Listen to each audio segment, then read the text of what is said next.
o por lo menos que tiene una presencia importante ahí en el barrio, con tráfico de... Solo media cuadra de una unidad policial. Impresionante. Sí, Cristian, y sobre todo porque además ya ha sido objeto de interés, como dices tú. Se han investigado algunos departamentos allí en menos de un año, 15 mujeres detenidas en medio de una investigación por secuestros.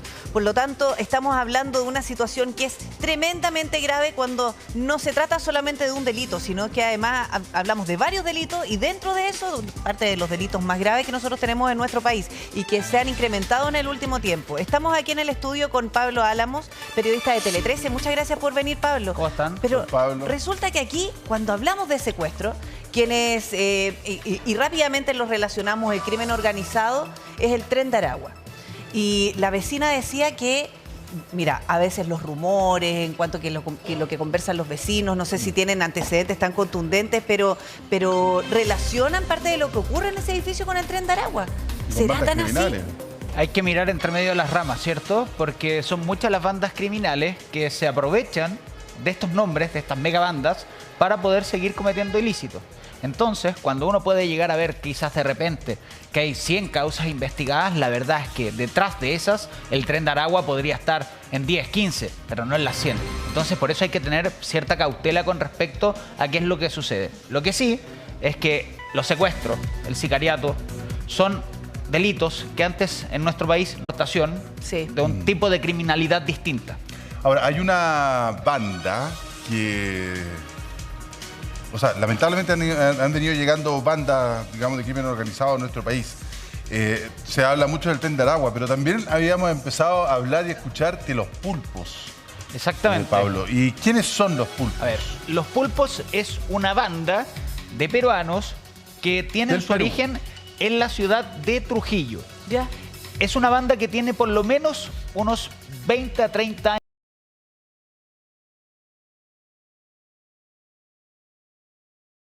dedicándose a lo que es la salida de bancos, estos robos con intimidación cuando uno hace retiro, ¿cierto? Y que los encuentra.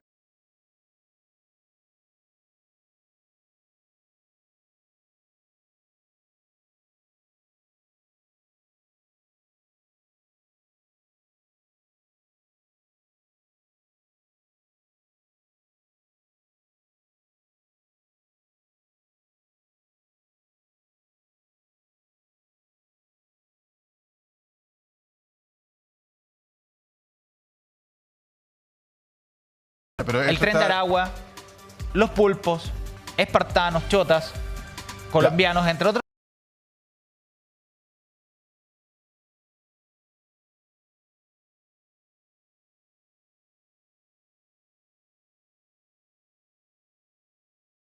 ¿Por qué es tan atractivo Chile para ellos?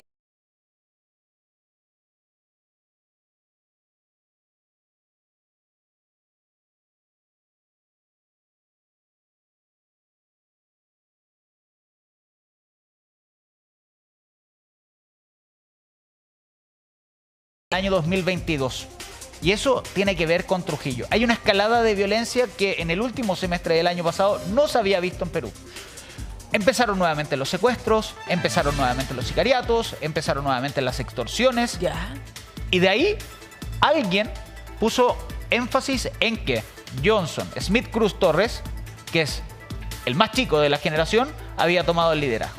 Y que él había estado involucrado en varios de estos secuestros ocurridos en Perú, entre ellos el del padre de un alcalde.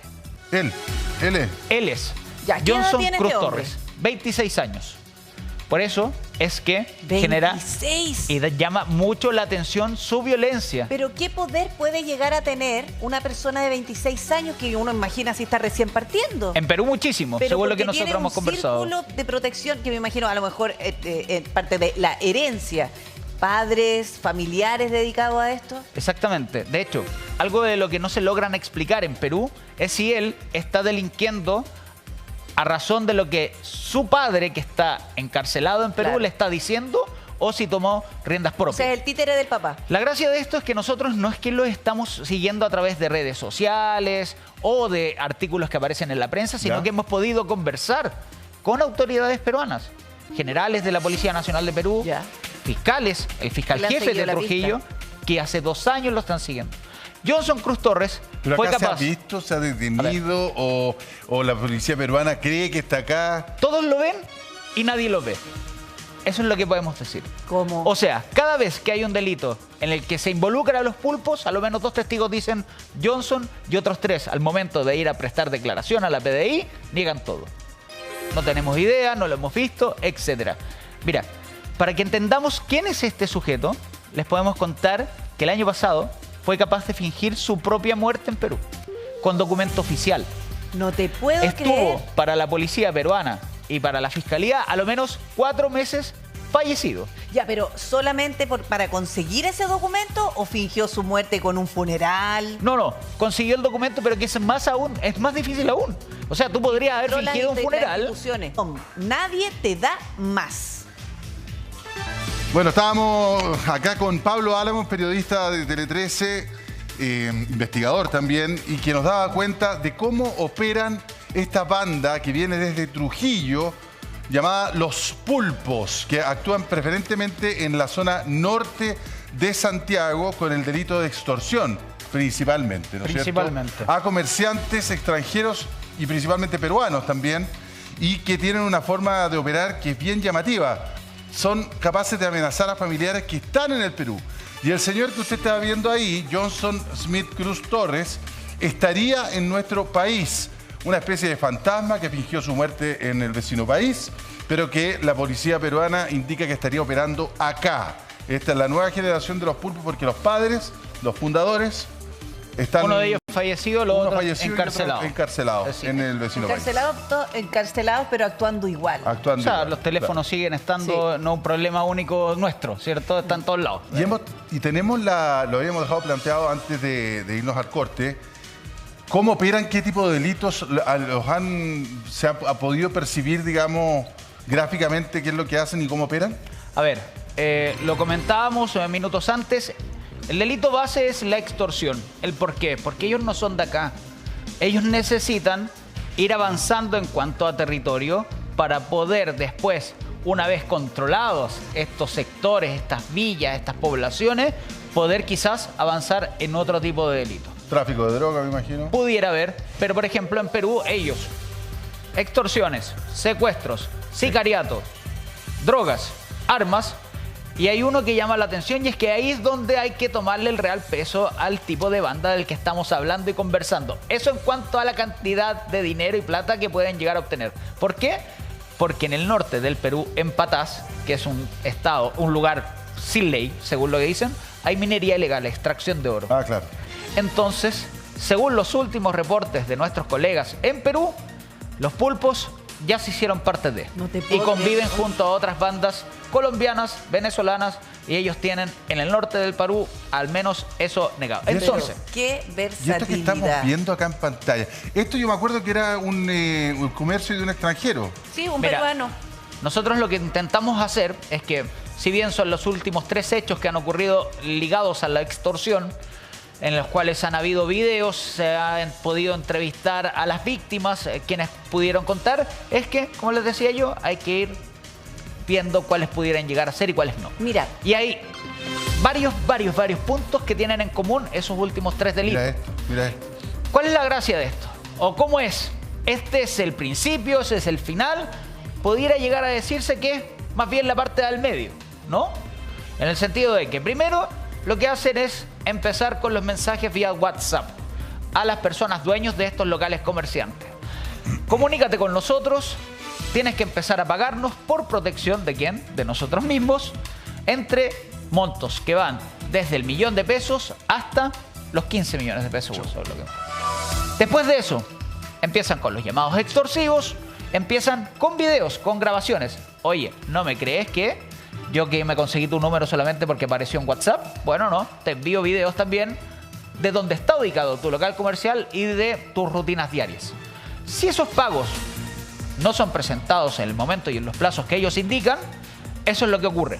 Empiezan ya con el nivel de quemar locales. Claro. ¿Qué es lo que hemos visto nosotros últimamente? Que han prendido fuego en mamparas metálicas en las entradas cuando esos están cerrados. Sin embargo, en uno de los videos que están ahí, pudimos ver que había personas en el Había interior. personas adentro. O sea, ese local estaba abierto. podrían haberlos quemado vivos. O sea, Ahora, sin duda. Pablo, una cosa es que te llamen, te manden mensajes, te manden fotos, te amenacen y extorsionen, ¿cierto? Pero otra cosa es que cumplan con esa amenaza. De hecho, vamos a revisar lo que ocurrió en una fiesta en Independencia y ahí tú también nos puedes ayudar a entender porque, mira, están todos en la fiesta, entra un sujeto armado, yo no sé si se identifica o no, pero tenía claramente cuál era el objetivo y mata a una persona. Esto Son imágenes súper fuertes.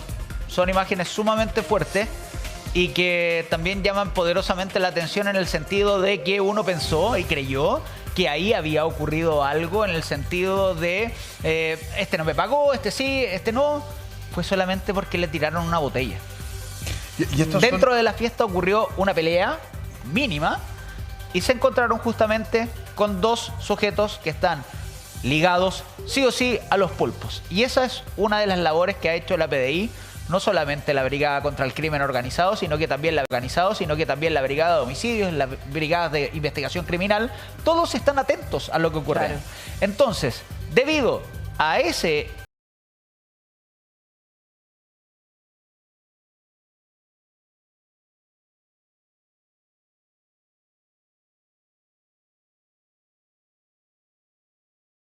en Santiago 1. Nos referimos a William Rosada y también a Anthony Yaitra, Tony y Guara, respectivamente. Aquí vemos en imágenes es Guara. Ya. ¿Por qué nos tiene que llamar la atención? Porque no estaría involucrado solamente en ese homicidio que acabamos de ver en imágenes, sino que en otros que también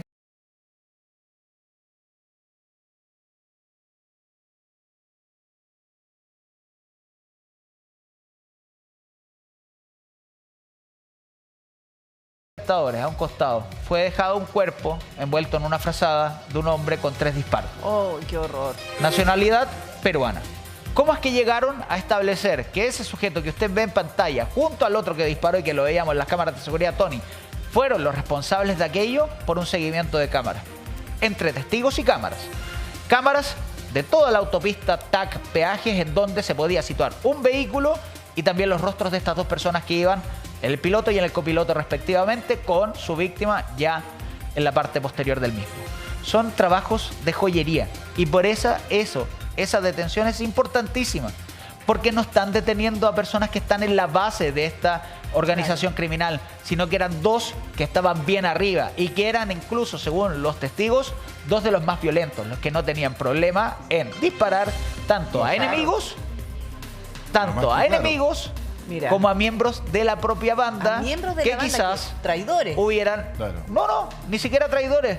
Personas que creyeron que tenían más poder del que tenían que tener. Dentro de la organización. Para cuidar su poder. No tienen absolutamente ningún escrúpulo en hacerlo y eso quedó demostrado en ese homicidio que ocurrió en mayo y en donde fue encontrado el cuerpo de esta persona en la autopista Los Libertadores envuelto en una frazada. Y no olvidemos ese dato porque es algo que se ha ido repitiendo en el último año en distintos puntos de la capital. Aparentemente ya empieza a repetirse como una forma de operar, de demostrar de una señal el hecho de cómo están apareciendo estas víctimas en distintos puntos. Ahora, la forma de operar, esto no es al azar. No. Y eso también hay que tenerlo en cuenta, porque resulta que ellos hacen una especie de trabajo de territorio, obtienen información incluso con personas infiltradas como en trabajos comunes y corrientes. Ahí explícanos tú, Pablo. Entiendo que uno de ellos, o alguno de sus, que también son miembros de los pulpos, trabajaba o recorría el barrio en un camión recolector de basura. Mira, expliquémoslo de la siguiente forma. Pensemos en una pirámide, ¿cierto? ¿Ya? En una pirámide está su líder, que ya lo establecimos, que es Johnson. Un poquito más abajo está el segundo a cargo, que es bien importante y que vamos a hablar de él. Después están estas dos personas, que está Tony y Guara, que vendrían siendo los del poder de fuego, los que no tienen problema. Pero abajo, en la base, están aquellos que son reemplazables. Escuchen bien lo que estamos diciendo, porque pueden ir cayendo a lo largo de este tiempo muchas personas detenidas por el delito de extorsión, pero que básicamente en la organización criminal tienen poca injerencia. Lo que tienen que hacer es lo que le están mandando de arriba. Entonces, entre ellos tenemos uno de los detenidos, que se llama Elmer Mantilla, detenido por la Brigada del Crimen Organizado de la PDI y que supuestamente trabajaba como taxista y también como recolector de basura para una municipalidad del sector norte de la capital. Tan cotidiano, ¿qué vaya a sospechar? No menciono la municipalidad porque era una persona subcontratada a través de una Claro. empresa, Claro. pero que de igual forma tenía un overol, tenía una polera que tenía los logos de la municipalidad correspondiente, que es Recoleta. ¿Qué pasa? Que aquello a él le entregaba cierto estatus cuando iba a conversar con las personas que iba a extorsionar o intimidar. En el sentido de que, ¿no me crees que yo tengo mis papeles al día? Yo trabajo acá, tengo todo. O sea, trabajo hasta en una municipalidad. Claro. Tú me vas a tener que empezar a pagar. Entonces lo hacía. En el mismo tiempo en el que estaba trabajando en este camión recolector de basura o escombros, pasaba y aprovechaba de grabar los locales, mandar los videos, entre otras cosas. Y después, el mismo, Chuta. porque son lo que logró acreditar la PDI, son sus manos las que aparecen con pistolas y armas para decir que todas esas balas iban a llegar no solamente al local comercial, sino que a tu familia. Son hechos que nos llamaron poderosamente la atención porque aquella formalización tiene un hito. ¿Y cuál es? Que es la primera formalización que se realizó con respecto al delito de extorsión una vez que la ley cambió y que aumentó las penas. Es la primera. La Claro. primera. La primera. Entonces, no importando en qué lugar de la estructura criminal este sujeto estaba, quedó en prisión preventiva porque ya arriesga penas que van sobre los 5 años y un día. Ahora- Pero, espérate, lo último. En la formalización el fiscal relataba parte de las cartas y los mensajes que enviaban a estas víctimas. No te va a alcanzar para el funeral de tu hijo. Qué horror. Carabineros no te va a estar cuidando todo el día. Sabemos perfectamente quién es. Muy Nosotros intimidante. pudimos conversar con una de esas dos víctimas. Ya no están en el país, se fueron. Se fueron.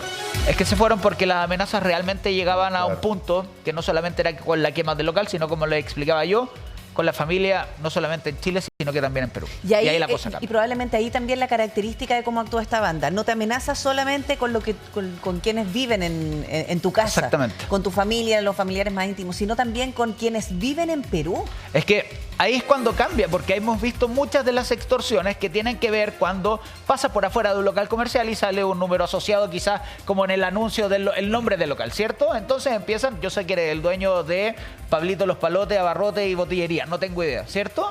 Pero acá cambia porque hay una realidad. O sea, Claro. ¿Sabes no lo que solamente pasa? viene con lo que Imagínate el pude obtener de acá, sino Es súper- todo es tu súper trasfondo del sofisticado. otro lado. ¿Sabes que es súper sofisticado? O sea, acá hay una organización y una forma de operar que está muy bien ejecutada.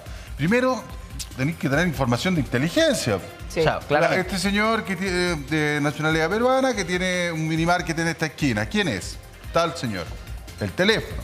Y tú decís, bueno, con eso bastidores. No, lo que pasa es que él es de, te invento, Trujillo, Arequipa, de donde Libertad, tú quieras, Porvenir, Tacna, de Trujillo. Lima, no sé.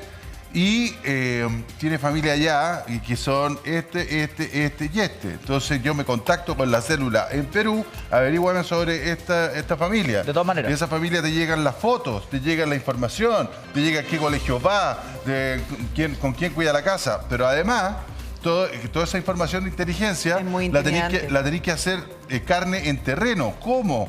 Como por ejemplo infiltrar a la gente que trabaja en la recolección de basura. Y esa persona que trabaja en recolección de basura sabe, porque pasa, ¿cuánto? 2 o 3 veces a la Sí, semana. al menos. Al menos, entonces sabe con quién estás trabajando, quién está dentro de tu local, cuántas veces efectivamente sacas la basura. Incluso pueden, no sé, hasta meterte en tu basura. O sea, meterse en tu basura. Entonces, es súper sofisticado. Claro, porque Súper además si te mandan sofisticado. fotos de tu casa afuera o quién está entrando o saliendo, si te mandan fotos de tu familia en Perú también, pero mira, hoy día no sé, y tú llamas por teléfono, oye, hoy día ustedes andaban con Sí, un polerón estábamos. rojo, sí, estaban con un polerón rojo. Me llega la foto, es muy intimidante. Y ahí tiene que ver con la inteligencia porque está muy bien pensado lo que hacen. El problema está, conversábamos con algunas personas ligadas a este tipo de investigaciones, es que el universo no es infinito de comerciantes peruanos que pudieran llegar a tener sus locales, Y emprendimientos en con Chile. mucho esfuerzo. Entonces, al momento en que no es infinito y es finito, no vas a dejar de ganar dinero. Pasa al punto siguiente. Sobre los ¿Cómo pulpos. operan estas bandas criminales dedicadas al secuestro, sicariato, extorsión, los pulpos? Y resulta que nos llama tremendamente la atención que uno de ellos trabajaba como recolector de basura. Sí. Bueno, Yo te preguntaba, ¿cómo fue la investigación para dar con este sujeto que, aprovechando que él recorría los barrios, sacaba fotos, amenazaba, se bajaba el camión de basura, iba a pedir la plata de la extorsión, y resulta que cuando allanan su casa también encuentran otros elementos? O sea, su misión era más que tomar fotografías y amenazar. Y el problema está en que cuando uno le pregunta a los investigadores, en este caso del Abrico de la PDI, quién era dentro de esta organización de los pulpos, y te dicen línea baja, del principio de la pirámide. Como dices tú, extorsionador, cobrador. Desechable. Desechable y reemplazable. Eso es. Y ese es el problema. Y es así como opera esta banda. En el sentido de que su cúpula, a diferencia de otras megabandas, viene o está o estuvo, no sabemos, pero en Chile. O sea, no es como Niño Guerrero, por ejemplo, del Tren de Aragua, que tenemos el miedo de que pudiera llegar a estar en Chile. Sí. O sea, emiten la alerta. Los dos líderes de los pulpos, o sea, sí o sí, están en Chile, van o vienen, permanecen cierto tiempo. Pero Pablo, sí ¿sabes qué llama la atención? Que creo que es primera vez, a ver, ahí tú me recuerdas, pero es primera vez que encontramos a una persona que es parte del crimen organizado, que tiene un trabajo formal. O sea, es parte del crimen organizado, es cuando comienzas a permear autoridades, funcionarios públicos, entre otros. Este sujeto es subcontratado, no es funcionario público, pero sí se jactaba de. Y es quizás lo que conocemos, claro, lo que se nos ha dicho, porque quizás cuántas otras investigaciones hay ligadas a personas que trabajan o en municipalidades o en las policías, que pudieran llegar a tener información, que tienen algún tipo de... Bueno, pero para poder darse por muerto en Perú, este señor tiene que haber tenido el favor de alguien ahí. Por supuesto. Ya, o sea, pero es que espérame, es que una cosa es que esta persona hacía las amenazas, las extorsiones, sacaba la fotografía, pero tenía este trabajo formal. Cuando tú dices que cuando empiezan a permear las instituciones, qué sé yo, pero que trabajen en las instituciones, porque en ese caso no dicen, es que hay soborno, hay un pago de por medio, pero insisto, no una persona que trabaja en ese lugar. Perfecto, lo tengo claro. Pero tengamos en cuenta que la extorsión real no la generaba él. Él era el encargado de grabarle para aquel que sí tenía la información real y que sí es el dueño de esa extorsión, por así decirlo. Pero él también fue a cobrar, por eso le sacaron. Iba a cobrar, pero él no se quedaba con el 100% de lo recaudado. Él tenía que devolver aquello, ¿cierto? Sí. Pero es terrible. ¿Y qué más le encontraron en la casa a este señor? Encontraron un arma. En este sitio, esa es una de las vigilancias que realizó la PDI cuando lo detienen. Y ese es el otro vehículo que te tiene que llamar también la atención, el taxi. ¿Por qué? Nosotros estuvimos en la formalización que se realizó los últimos días de agosto. Fue una formalización bien reservada, algo se informó también en canales como en Chilevisión, por ejemplo, pero pudimos conversar con familiares de él que estaban afuera de él. Ya. Entonces, en esta conversación obtuvimos también datos que también nos llamaron la atención. Espérate, ¿y familiares que conversaron con la prensa? No exponiendo su identidad ni su rostro. Ya. Pero tienen otra forma de relacionarse con los medios de comunicación. No es como los chilenos que tengan quizá algo de vergüenza. Le preguntamos si era posible cuando alguien llegaba de estas organizaciones criminales, mega banda, a tocarte la puerta. Porque eso también tiene que ver. En el sentido de, oye, yo sé que tú trabajas en la municipalidad. Bueno, desde ahora en más vas a tener que empezar a realizar trabajos para nosotros también. ¿Por qué? O sea, por lo mismo. Allá. Te mato, te amenazo, te extorsiono. Hay casos, hay otros que también no tienen nada de bondad en su corazón, pero hay casos que ocurre. Y el familiar ¿este señor alegaba que a él lo obligaron a hacer eso? Era una de las teorías que tenían. En su labor de taxista y en estos clandestinos donde suelen frecuentar los fines de semana, lo conocieron. Supieron quién era y dijeron, ok, acá tenemos uno.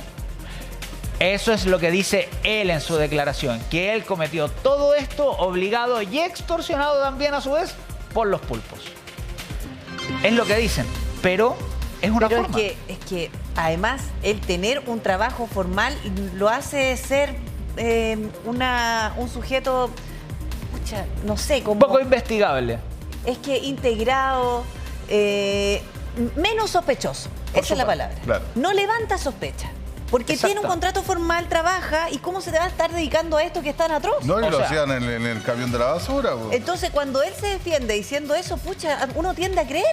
O sea, de hecho, su defensa en la misma formalización fue exactamente lo que dijiste tú, lo expuso. en una forma de tratar de impedir que le concedieran al Ministerio Público la prisión preventiva. ¿Cómo una persona que tiene arraigo, tiene su familia acá, tiene un trabajo establecido, tiene un contrato, va a ser alguien que está extorsionando sobre? Entonces, él se defiende, estoy siendo amenazado. Pero la cantidad de pruebas que contenía el Ministerio Público gracias a la investigación realizada por la PDI eran muchas. Ya. Números telefónicos, triangulación de antenas, el seguimiento del camión. Tenían todo. Si lo tenían saliendo de la casa, llegando a la casa. Encontrando el dinero, no encontrando el dinero. Pero imagínate, nosotros tratamos de conversar con una de esas dos víctimas.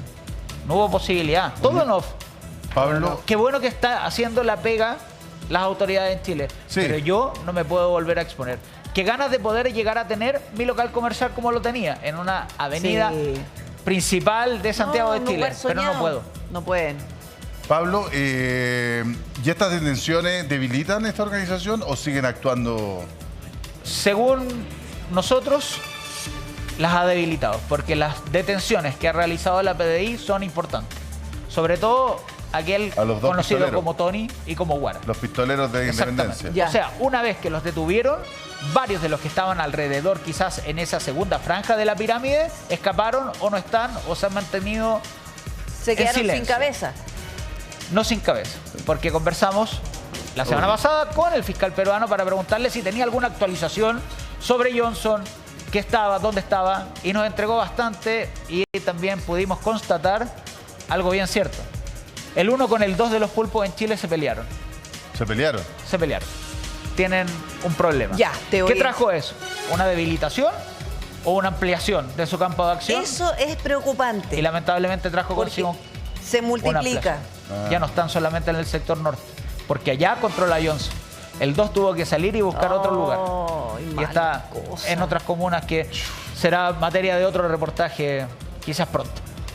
Don Pablo Álamos, muchísimas gracias No, por haber ¿por qué? conversado con nosotros. Una realidad tremendamente inquietante y que sigue creciendo. Hablaba el gobernador de la región metropolitana precisamente sobre que hay que hacer algo al respecto y ya estamos súper atrasados. Usted ve que estas cosas, lamentablemente hace años que las venimos informando, la cantidad de armas que hay en las calles.